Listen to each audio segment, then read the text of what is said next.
You're not going to get a 10.5% COLA for Social Security. I guarantee it. I guarantee it. I'm not going to get it either. Well, most of us, I should say. Some of you guys might. But don't spend the money because it ain't coming in if you're this person right here. And the person is, let me just read you here. I got this email from Jill, and she goes, I'm 60 next year, so this interests me a lot. And she goes, Social Security may get 10.5% raise in 2023 as prices surge. But don't party yet, some say. All right, so the problem with Jill is that this is not going to affect her, and let me show you why. AWI is what affects those who are not at their earliest year of eligibility, which would be 62. All right, so let me just read you this real quick right here because it's incredibly important.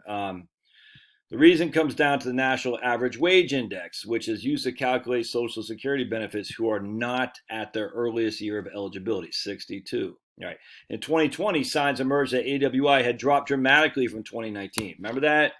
And I just did all kinds of videos just because what happened was initially there was some concern, and then no one other than me and my man over at the AEI, Andy Biggs, were talking about it. But then we could see that at the latter part of June of 2020 that the markets were coming back, the economy was coming back, the wages were coming back, and so all the fear mongering.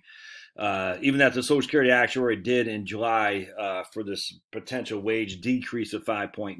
And if you're born in 1960, you're going to have this perpetual decline in Social Security. It's just all fake, man. You can see this a mile away. And you just look at my videos if you want. I did videos on this. Unfortunately, many people are still using this to generate fear-mongering controversy in November, December even of 2020, and then even into the next year. It's freaking ridiculous. But anyway, so here she said, this lady right here, and rightly so, Lori Connish. So good on Lori. I'm not sure. I mean, this is a good article. She says right here, this year's AWI, Average Wage Index, is used to calculate benefits for people who will turn 62 in 22. All right. So if you turn 62 in 2022, you're using AWI. You're not using COLAs. That's a huge difference. AWI and COLA. Now, there's a significant benefit to AWI, mostly. If you look at the difference between AWI and COLA, AWI has actually paid you more than COLAs did. But these last two, this year coming up and last year, probably not. All right, so the AWI is used to calculate benefits for people who turn 62 in 2022 or will claim disability that year. Consequently, there were concerns that people's benefits checks would be reduced. About 5 million people were estimated to be potentially affected by this drop, but it didn't happen. I cannot stress enough. Your earliest year of eligibility is when you turn 62. They're going to look at your AWI from the previous 2 years, and they're going to say, oh, that's what your benefit will be as your starting point. And once you're on the Social Security eligibility list, even if you're not taking it, then you'll be affected by COLAs.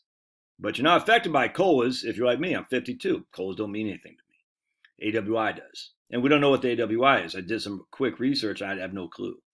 No clue what the wages increase were in 2021. We don't know, and that's what it's based on. So let's see. Here's some Wharton, and this is the best we got here. So they got 4 quartiles of median wages growth, and you can see 20. Look at that. Basically, we're looking at 3-4% or so. Right here, the first quarter or quartile, I think that's the lowest earners made the most increase. But I mean, look at that. 50%. Look at that. That's 50% of the population did not get a 4% rise. So what's the median? At probably 4%, maybe. Let's see. Well, we can do this. I don't know how you figure that out. How do you figure out the median? It's between 3.6 and 5.4. So I'm not sure what that'd be. We'll just say 4.5. So we're probably going to get a 4.5%. As we see here, median hours right here. Rapid growth in hourly wages. The gains, too, were distributed unevenly across households, with the wage growth concentrated among the lowest 50% of workers.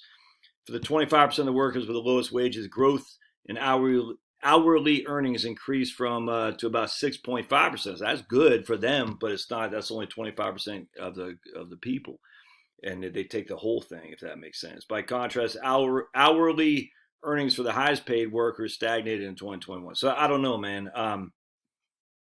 I don't know what we're going to be looking at here. I don't think it's going to be anywhere near the COLAs, though. And as such, we're not going to get you and I, who are working, who are below our earliest year of eligibility, aren't going to get the same rate that the COLAs did. And again, mostly we get more than the COLAs. So I'm going to just look at it historically. See AWI, the average wage index, and we'll just go back down. We'll say 2.83, let's 3.48 in 2015. Let's go to COLA in 2015. It was 0 for COLA.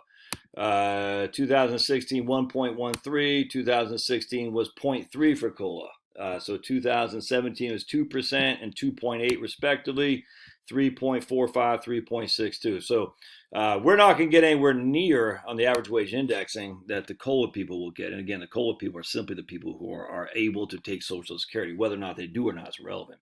All right, let's keep. My man, Devin Carroll, socialsecurityintelligence.com. And if you're not following Devin, you're just wrong. And I'll put a link to the show notes for this article. But he says how the average wage index controls Social Security benefit payments. And we got data on this. No, I'll let you read it. But this is Devin's just fantastic. And you can join his Facebook group. Devin kicks ass, dudes. Love him. Anyway, the average wage index tracks the annual changes to the raw wages of Americans. These raw wages are defined by the SSA as compensation, which is subject to federal income tax. The final raw wage examines the total aggregate wages divided by the number of workers, blah, blah, blah. All right, so the maximum taxable, you can see all this. It's such a good thing. And here we got talks about AWI, raw wages. And you can see the AWI, the raw wages, 3.62. Devin's just freaking, I don't get where you get the time for all this stuff, but it's fantastic. Anyway, so we won't get a 10.5% increase in Social Security because we're not at our earliest year of eligibility. Good times, better be made aware than to be ignorant. All right, we'll see you.